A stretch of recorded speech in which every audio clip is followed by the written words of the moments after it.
The topic, tangents and secants to a circle. We all know what a circle is, a round shaped figure which is equidistant from its center.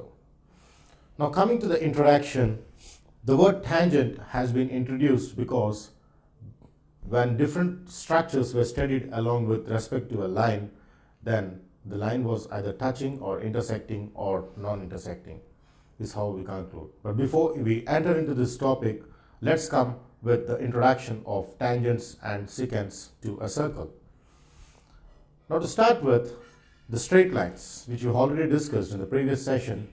The straight lines had three different cases. Let's recap with the straight line cases which we have introduced in the previous sessions. Now the straight lines were identified either to intersect, the line L1 is said to intersect L2, or the second possibility was the line L1 was parallel to L2, and the third possibility was that the line L1 and L2 coincide. So there were three different cases we have taken in case of straight lines, either intersecting or being parallel or non-intersecting or coincident, intersecting at infinitely many points. So as we had three different cases arising out of two straight lines, also we have a curve and a line coming out with three different cases. The possibilities of a curve and a line arising with three different cases was, say for example, if I study the two lines intersecting at a unique point, then if I have a curve,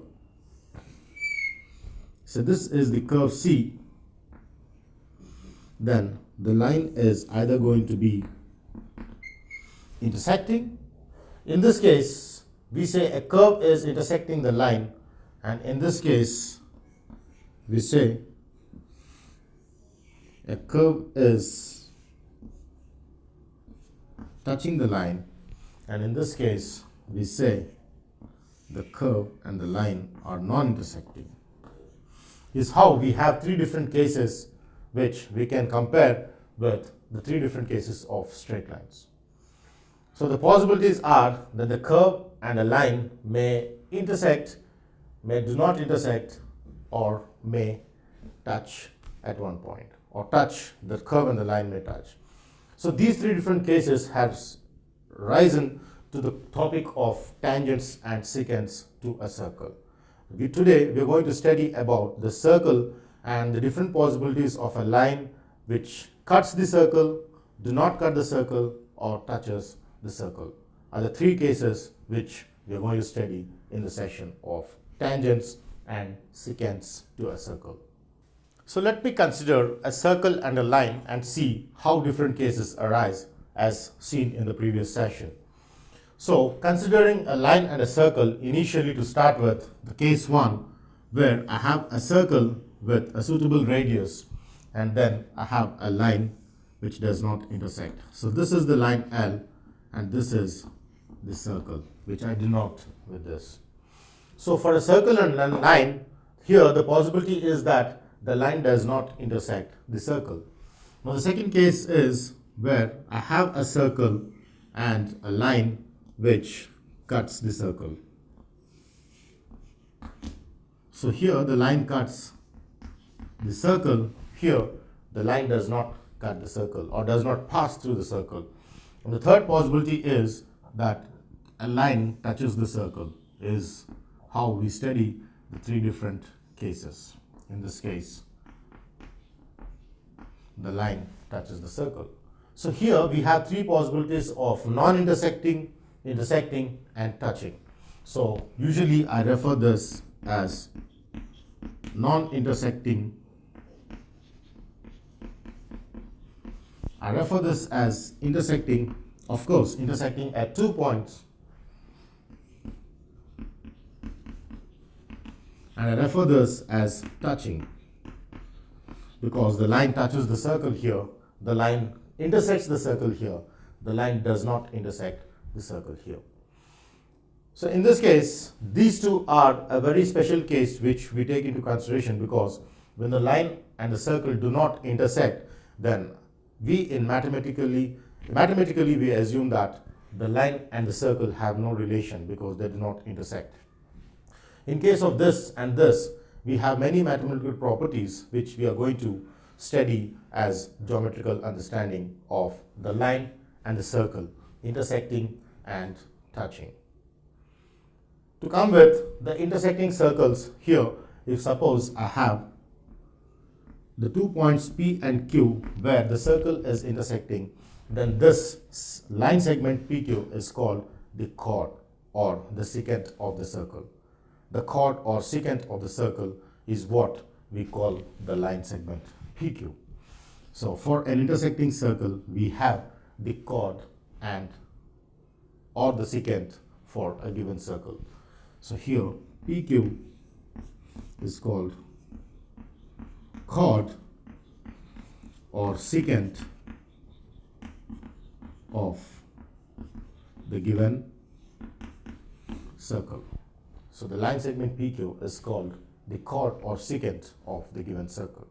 And as I identify, the chord or the secant is always less than the diameter, because if I take the diameter, then the diameter is the maximum chord.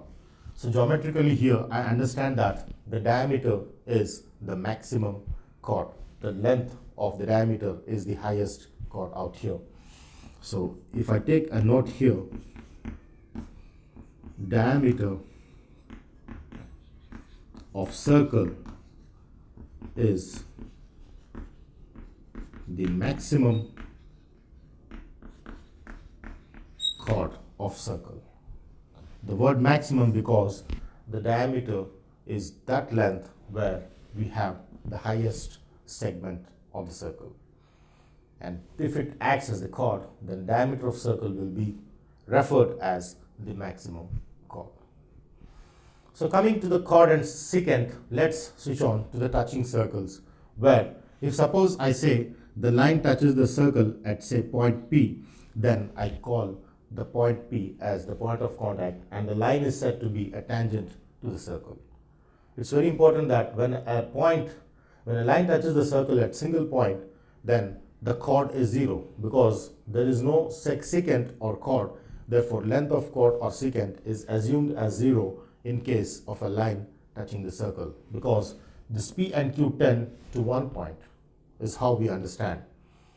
So when P and Q tend to one point, then we get a tangent. So therefore, for touching circles, we say that the two circles touch when chord tends to 0. When chord or secant tends to 0, then we get a tangent out of a secant.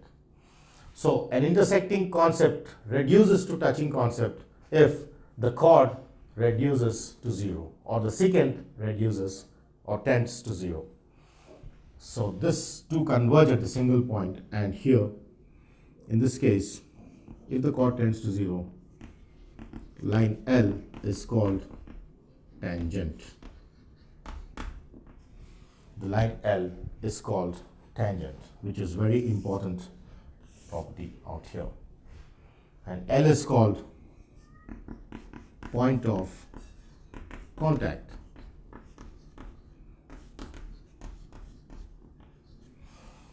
So in case of touching concept or the touching case, the line L is called the tangent to the circle and point P is called the point of contact. And how do we get the touching case? When the intersecting circles have the secant or chord tending to 0, then I get the touching case. And in that case, the line L is the tangent and here point P is the point of contact. I'm sorry, it is not L, but the point P, which is the point of contact. The point P, which is identified here, is said to be the point of contact. So these are the three cases through which we understand a line cutting a circle, not intersecting a circle, cutting a circle at 2 points and touching the circle, of course, at 1 point.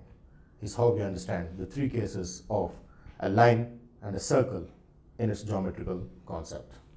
So let's exclusively study the topic of tangent of a circle as defined in the previous session, the case 3 of the line and its circle taken together. Now what is a tangent? Let's recap with the already discussed topic out there. we see that a tangent is a line which touches the circle. So simple definition for a tangent is a line or a straight line which touches the circle is called a tangent. Now with this definition of a tangent, I have a fair question to all of you. How many tangents can we draw to a circle is the biggest question. So how many tangents, if suppose I take a circle with a suitable radius, then there are infinitely many points on the circumference of the circle. Therefore, at every point I can draw a tangent. Say for example, I would like to draw a tangent at this point P. Now how do I draw a tangent at this particular point P on the circumference of the circle? I straightly draw a line which touches the circle, and this is the line which touches the circle. Therefore, this line L is said to be the tangent. This is said to be the tangent at P. Now have some point Q, then I do not call the tangent at P as at Q as this, because the tangent refers to that point where the line touches the circle. Now I call this as tangent at P because this line touches the circle at point P. If I wanted to find the tangent at Q, then I have to draw a line which touches the circle exactly at the point Q. Then I refer to that line which touches the line circle at point Q as tangent at Q. So for example, I have this touching at Q. Then this is called the tangent at Q. Is how we understand the tangent connected with a circle. Now with this concept, I have an important note which says that there are infinitely many tangents which I can draw. So when I go with the first note, it says that there exist infinitely many tangents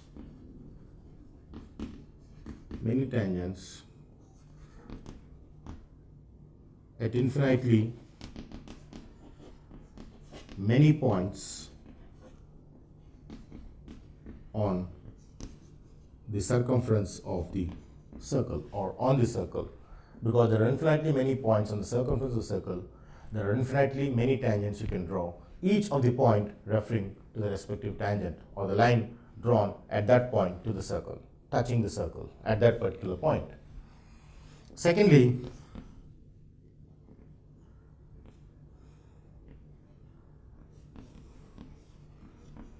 this point is very important in its own geometrical understanding. So let's write the statement and just support on whether that is true or false. There are only two tangents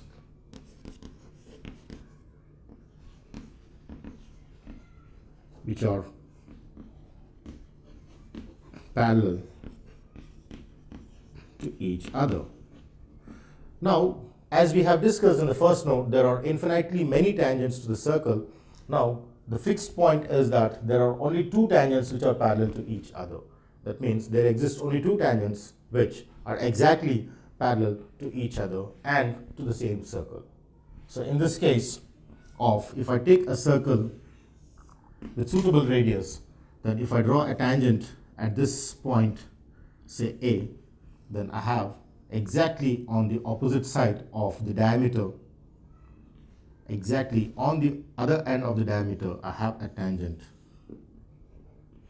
which are parallel. If this is L1 and L2, then in this case L1 is parallel to L2. Therefore, when I draw a tangent at one point of the circle, then the other tangent is parallel exactly on the other end of the diameter. Therefore, for AB as the diameter, if my tangent lies at point A here, then exactly on the other end or the other extreme of the diameter AB, I can draw a line, then only the two tangents are parallel. You cannot have three pairs of tangents parallel in the circle. This is a very important geometrical property which connects the parallel lines and the tangents for the circle connected through the geometrical property of the diameter of a circle. In this case, L1 is parallel to L2, which are the tangents at A and B. And not only that, interestingly, A and B are the extremes of the diameter. So take any diameter, draw the lines to the ends of the diameter touching the circle. Those two lines, which are the tangents, must be parallel, is how we understand the second note in geometrical understanding. Now let's see a theorem which connects the relation between the tangent and radius. The tangent and radius are always said to be connected because they are very much associated geometrically in their own understanding. So let's identify the relation between the tangent of a circle and the radius of that particular circle taken into consideration. So let's see that through a theorem and then prove on the supported statement what we're going to take here. So let's start with the theorem which says that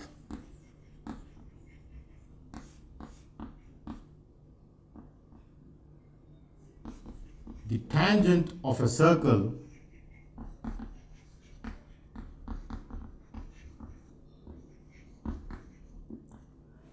at any point of contact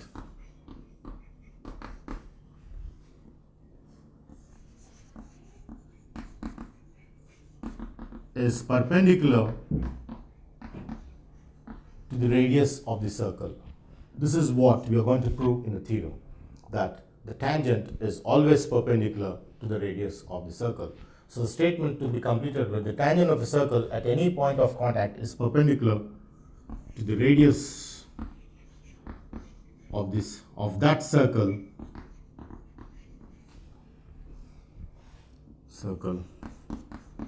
at the same point of contact, is how we understand the statement of the theorem. To understand the statement more clearly, let me just draw a diagram and see how the statement reads or is understood in the geometrical understanding. So if I take a tangent at any point, say I consider the point P here as the point of contact between the line which is the tangent and P. T is the tangent and P is the point of contact.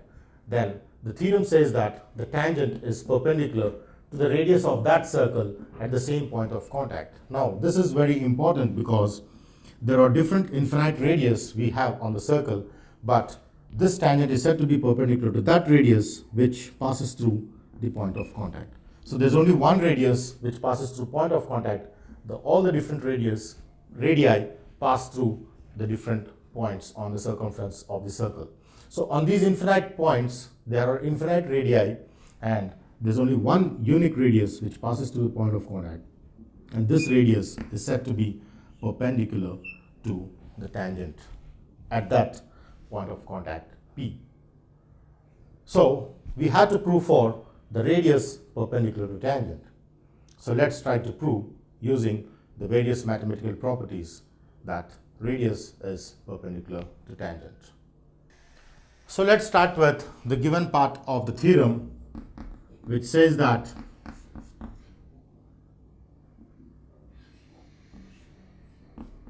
consider a circle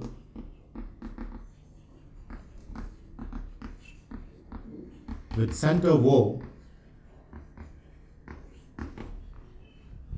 Let P be the point of contact. Let P be the point on the circle where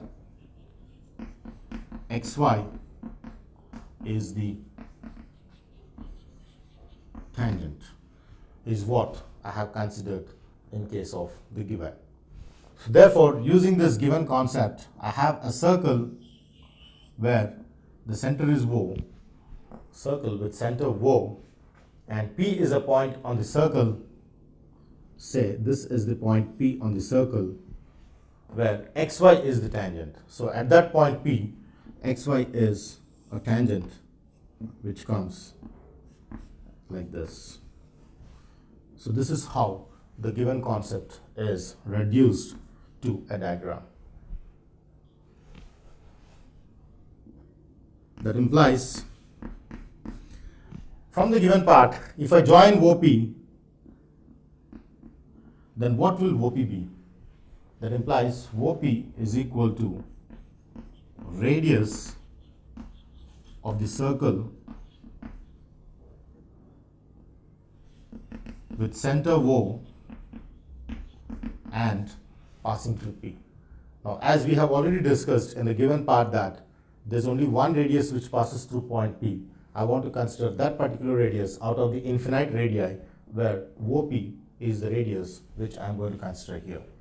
Is the radius of the circle with center O and passing through the point of contact.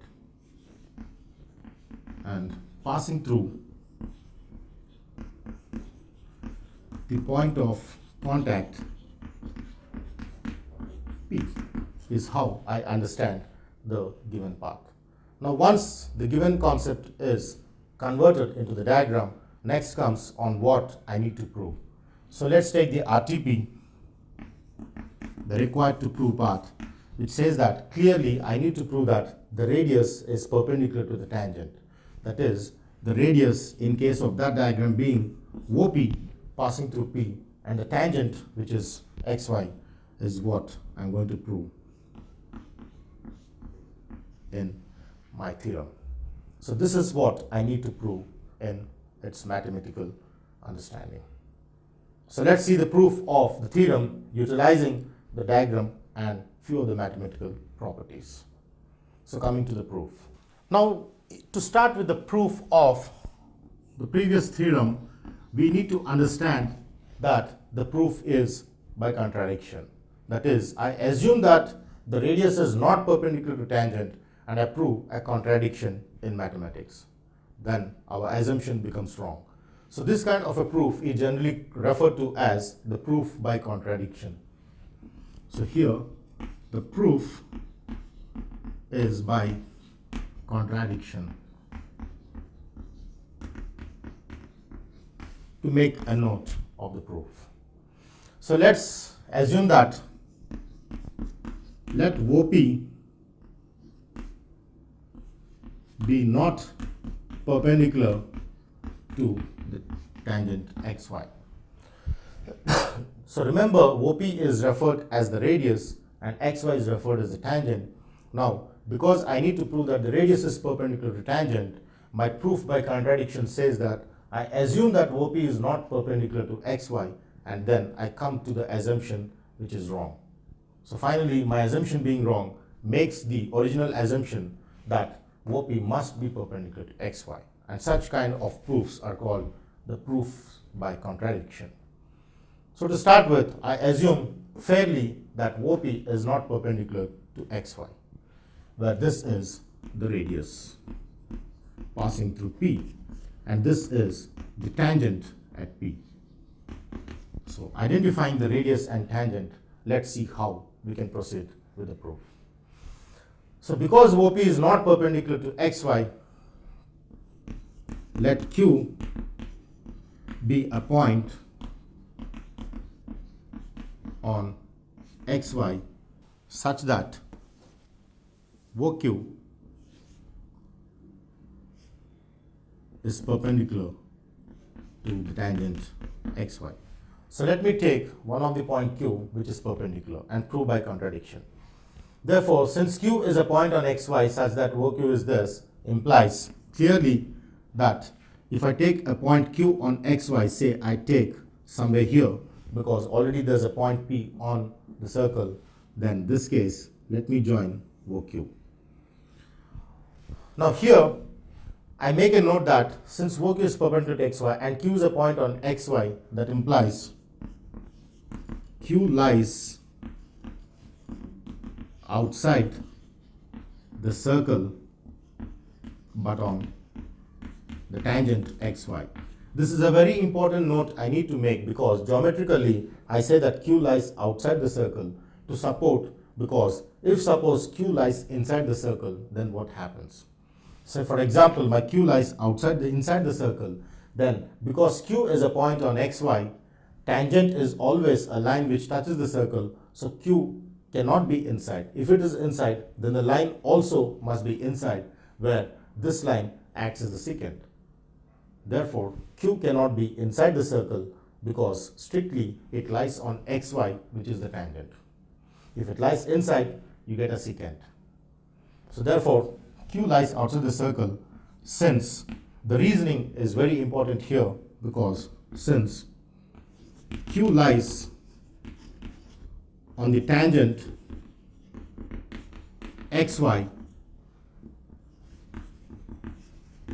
which touches the circle, that is, if Q lies inside the circle, then Q lying on xy and inside the circle implies xy is a secant to the circle, because it acts as the secant. If Q lies inside, then it cuts the circle in two parts, which is an absurd, which is not possible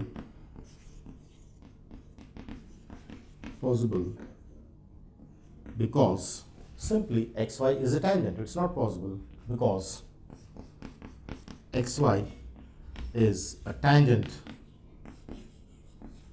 to the circle. But when we assume that Q is outside, as we have proved through the previous part of the proof, then if Q lies outside the circle, then clearly OQ should be greater than OP, because since Q lies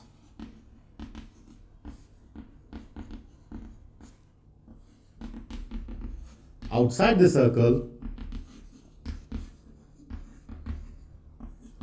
on the tangent xy,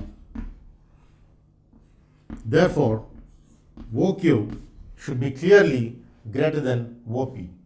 As you can see here, P lies on the circle and Q lies outside, therefore this must be greater line segment than this, as can be seen through the diagram. This is greater than OP. But I think this is not possible, because that means our assumption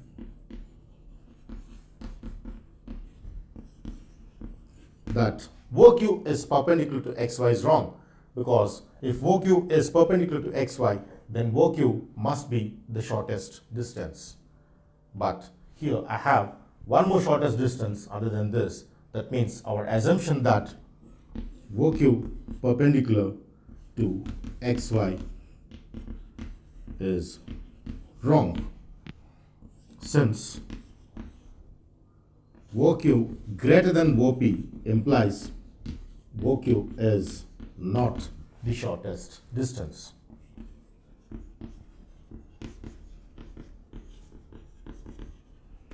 The shortest distance.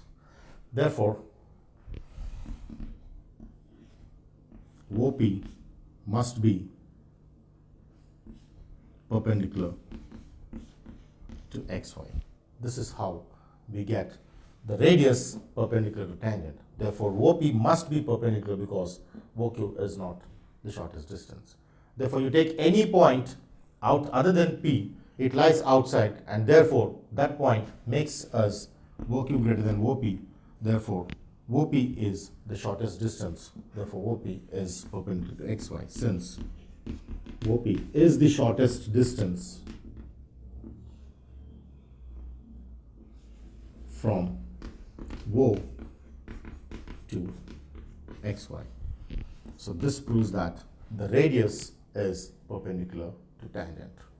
So for any circle with center O, the radius passing through the point of contact must be perpendicular to tangent. This is how we conclude the theorem, the proof by contradiction. So normal is associated with tangent because a normal is a line which is said to be perpendicular to the tangent. Therefore, taking the definition, a normal is a line perpendicular to the tangent. Therefore, if I take a circle with center O and a tangent through P, then this line passing through the center or passing through the point of contact is called the normal. So therefore, if I take a line which is passing through this, then this is called the normal of the line.